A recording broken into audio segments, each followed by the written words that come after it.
goes fast, it glides well, and it's still attached really well as well. Luke's 95 kg and he uses a 780 Spitfire as his wing of choice for surfing. Yeah. But that's fitting in the pocket and surfing. He's proper surfing. It's not necessarily going to get him 10 pump outs and link ups. Sometimes does. It's, you know. yeah. I mean, I ride with the 275 progressive tail, so it definitely doesn't help the pumping of it. But you know, I've got no problems pumping, you know, four or five waves back, and you know, I don't not there yet. Up on foil for hours in the surf, so And the new and the hybrid. Does what I want to do for sure. So for surfing, progressive is still the better tail.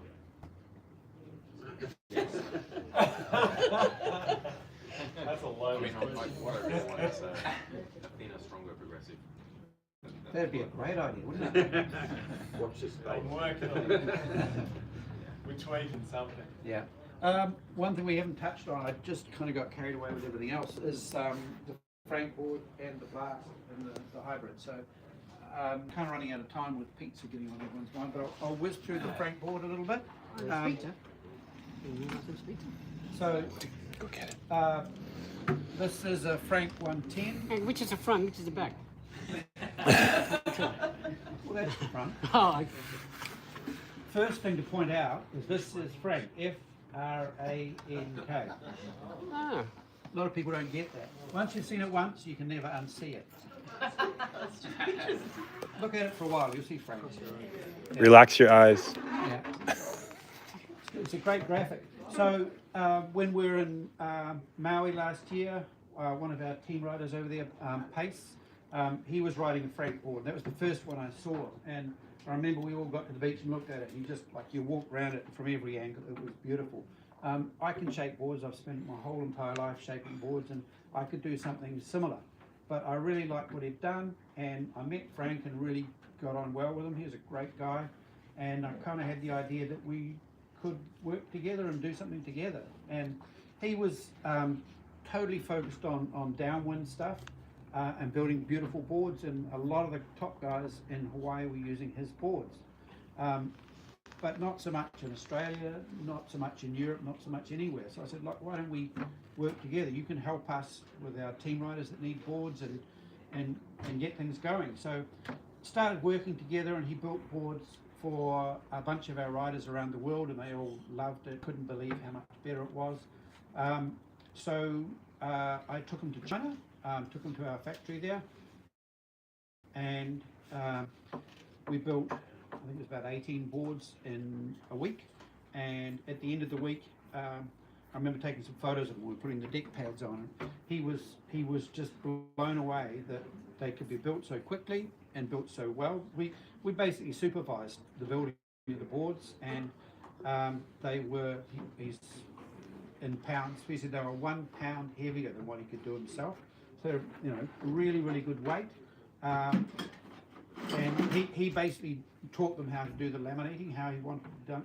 It's all table laminated. So they have a sheet of plastic on a table, they laminate the carbon, that's lifted onto the board, but then all the bits are, the offcuts are taken off there, and you can see there's a strip runs around about here that wraps right around the rail. That's the offcut from the carbon that was used to laminate the bottom of the board. So that's, nothing's wasted, it's all wrapped around to do there. The fin box system, we have a PVC block that's about this wide, comes across the back here, and it comes up in a bit of a triangle and a bit of a point here, and then we have another layer of carbon and another layer of carbon, and a V shape to spread the load forward. And on the deck of the board, there's 2 PVC strips that are routed down all the way through till they hit that PVC block on the bottom. So that block on the bottom is bonded to the deck. On the deck of the board, there's a PVC sandwich that's about the same size as the EVA, and it's 3mm H100. That's the weight of it, and it's very high density, and it has carbon underneath and carbon over top of that sandwich. So the deck's really, really solid and really strong, and the rails, they've got extra layers from the top and from the bottom, so they end up really strong around the rails. I guess one of the key things, I have to say with Frank, like I've been to China with a lot of people, and it can be quite confronting for your first trip to China to actually deal with the whole thing. But he was, out of all the people I've ever had there, he was the cruisiest I've ever had there. He just rolled with where it was going, and he had a great time there, and he just couldn't believe how advanced and easy it was to build really good boards there. So it was a great experience. Key things that make this board work really well. I guess the biggest difference to most of the boards on the market is it's a little bit narrower, but it's actually really stable. The reason it's stable is because it's got a big change in direction at the back of the boxes here. The tail comes right up, so it's a bent board. If you imagine most boards as a round log, like a power pole, if you put that in the water and give it a roll, it'll just keep rolling indefinitely. With that big bend in it, like if you've got the same length branch off a tree with a big bend in it, you put that in the water, you can barely flip the thing over. It just doesn't want to turn. So that big bend in there gives it the stability, and because of that, it can ride a whole lot narrower. The board that Luke's got, the 130 litre, 120 litre, that's 8.6 by 17. We had that at Marimbula for, we had a guy demo it. He'd come off a 21-inch wide board, and he rode the 17, and he actually said it was more stable and easier to paddle than his wider board, and that's because of that bend in the back there. Also, the slab-sidedness through here. Yeah, we've had a great success with the Frank boards. Sold them all over the world now, and we did an initial order that was, reasonably big number, and then we reordered again, and we've done a third order, and we're about to do a fourth order. It's gone amazingly well for us. So part of my favourite thing about the Frank boards as well, like comparatively to the old downwind boards, they were pretty much flat through the tail, and if you're riding a bump or you're riding a wave and you're not on the right angle with that bump, your tail's basically trying to cut into the water, and you do a turn or you get caught off guard by a bump hitting the tail, and it's game over. Whereas this, watching videos back of riding and surfing waves on the board and downwinding, it just sits perfectly in the curve of the wave, and it just doesn't want to, you never have that getting hit by the tail and getting thrown off. some of your recent surfing videos that you've done, surfing, are just fully carving, full roundhouse cutbacks on it, and it's just not snagging at all. No. So it's really smooth. I So really enjoy it. you expect that a banana would be slower to paddle, but Not if it's not. narrow. You still got it with speed. It's got more, so I came off the 8 foot 120 litre, I think it was 21 wide, the old downwind board, to this, the 120.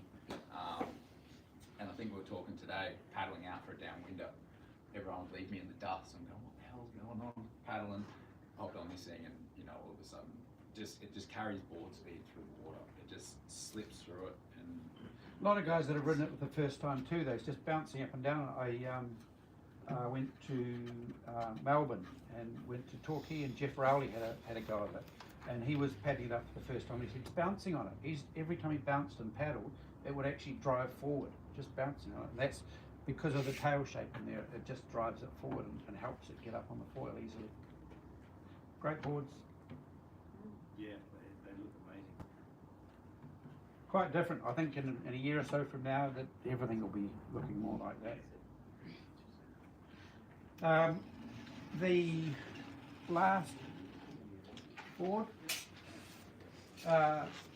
this was a step on from the Froth boards that we built before this, and compared to the Froth, it's a little bit longer, a little bit narrower, and that's partly to do with the way that foils have evolved. They've become more and more high aspect, and with a more high aspect foil, they benefit from a bit more speed to get a good takeoff. So being narrower and longer actually allows it to get a bit more speed and take off. Construction-wise, these have a PVC sandwich through here that finishes at this point here. It has the same box mounting system as the Frank board I described. We haven't really had any boxes pulling out of these. They're really you know, really ridden well. And on the deck of the board, it has a PVC sandwich, and it's sort of in the deck area where the EVA is. It's a pretty simple board shape, works really well. That's been really popular. What's that one, a prone? No, that's a wing foil board. Wing. Yeah. The Sorry, smallest that little one, black one was the prone, sorry. that's Oh, no. a dock start board. This is a prime board. Oh, okay. Where's the Yeah. new one? Jesus. That's it. Yeah, so that's the surf prone board, 4.3, 19 wide, 29 litres. That's what I've been kind of riding for the last 2 years or so. Yeah, super good. It's got lots of volume up in the chest, so it helps, you know, paddles on super well with low volume. Tapers off down towards the tail, so you don't really bog rails through turns. And yeah, it's been pretty sick. There's a two bigger than that one, but the 4'5" one has been Dominic Hoskin's favourite board for foil driving. Yeah. And another French guy, they both use that as their foil drive board. Yeah, okay. I've just recently got a foil drive, and that's the only board I've had the chance to use it on. So Oh really? yeah, Yeah. been going good. It's yeah, very comfortable. Everything feels really balanced on it. So Last board I was going to cover just quickly so you can get some pizza is the hybrid. This is, compared to the other ones, it's a little bit narrower and a little bit longer. It also has quite a bit of bevel or V in it, which allows it to sink into the water. So when you're trying to get up to speed, it keeps running in a straight line and doesn't swivel around in place. So it's easy to build up speed and pace to get up and go to get up on your foil. They come in a whole range of sizes and volumes as well, but it's kind of like a stretched out version of the Blast, I guess. So that's a suppered wing board primarily? Yeah, the bigger ones, it goes up to 6'6", 130 litre, I think, by 23. That's the biggest one of those, and that's something that you could actually subfoil with. And the smaller one, I think it's 5'10". I think it's quite narrow. I can't actually remember the width of that one, but it's about 90 litres. Yeah. The smallest version of the Blast is 55 litres, and that's been really popular with the wing foil race guys. What's next, Adrian? Lots. Speed? Yeah, more of everything. We're working on a lot of stuff, and I'm really excited for where we're going. Like, really excited for what's coming next. Where's all the work done? Sorry? Where's all the research done? I live in Auckland, in New Zealand, and I do most of the design and development work with a friend of mine that I built windsurfers with about 40 years ago, and he's been a mate forever, and he's possibly the cleverest guy I know for developing and designing ideas for stuff. Working with him is really good.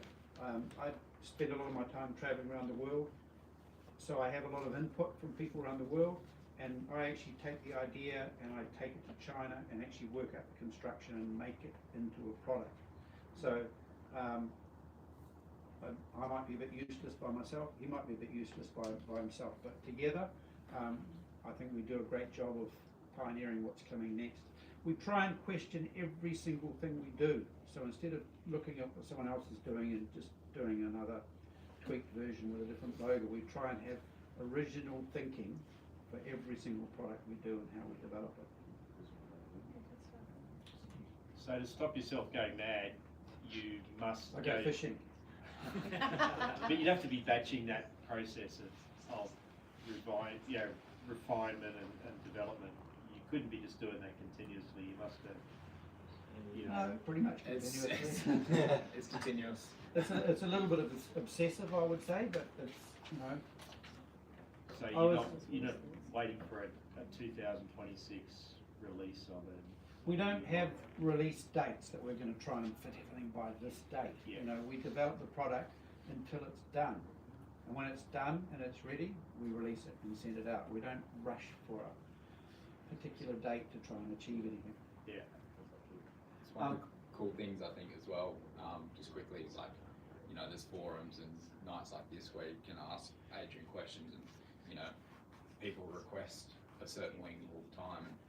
You know, that's when brainchilds pop up, and, you know, if he's not onto it already, you know, definitely starts the process to, you know, changing with the industry or developments in technology or whatever, being able to make, you know, narrow wings and it's a constant process. Yeah. There's a lot of stuff too that you can't just make it a whole lot thinner and just make it, because it's not going to be strong enough. So you've got to change materials, the construction, how you do it.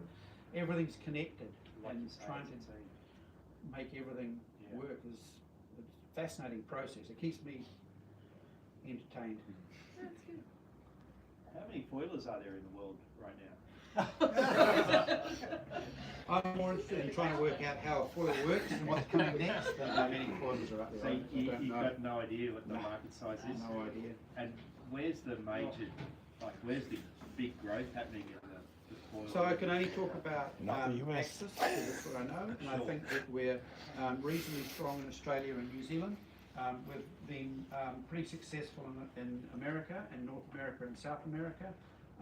Possibly where we've been weakest, or where we've got most potential for growth, is in Europe.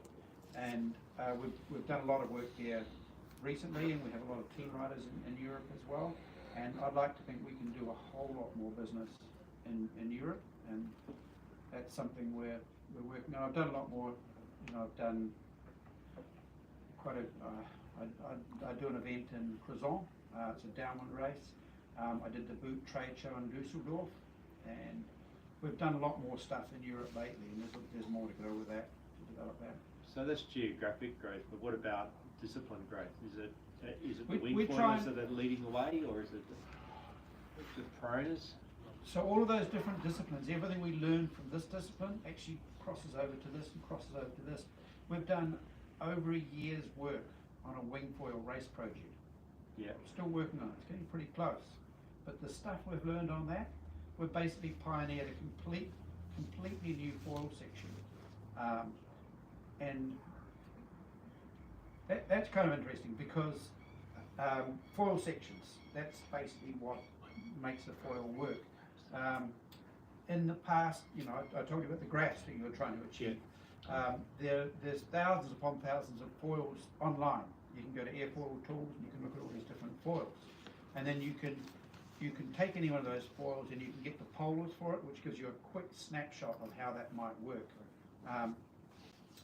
And you can look at all of those, and then you can, once you've actually decided on one that's going to be good, then you can actually draw it up as a wing, you can loft it up, and you can simulate it, and you can test it in virtual world against another wing and see how it will perform.